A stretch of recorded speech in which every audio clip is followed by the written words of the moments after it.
కాదు, దాదాపు 200 మంది మహిళలు ఆటోలు నడుపుతూ ఉపాధి పొందుతున్నారు. ఇది ఎక్కడో కాదు, ఆంధ్రప్రదేశ్లోని తిరుపతిలో. వీరిలో ఎక్కువ మంది ఒంటరి మహిళలే. భర్త చనిపోయిన వారు, భర్తకు దూరమైన వారు, భర్త ఏ పనికి వెళ్లకపోవడం, మద్యానికి బానిసవడం వంటి కారణాల వల్ల కూడా కుటుంబ పోషణకు ఆటో డ్రైవర్లుగా మారిన మహిళలు ఉన్నారు.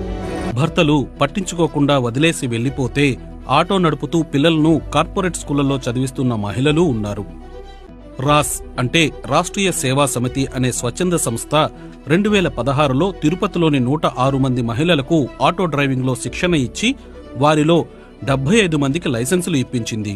అంతేకాకుండా అలా శిక్షణ పొందిన మహిళలకు వారే షూరిటీగా ఉండి బ్యాంకు లోను మీద ఆటోలు కూడా కొనిచ్చారు. అప్పటి నుంచి మహిళలు ఆటోలు నడుపుతున్నారు. వీరు ఇతర మహిళలకు స్ఫూర్తిగా నిలిచారు. దీంతో మరింత మంది మహిళలు ఆటో డ్రైవింగ్ నేర్చుకున్నారు. అలా ప్రస్తుతం ఇక్కడ మహిళా ఆటో డ్రైవర్ల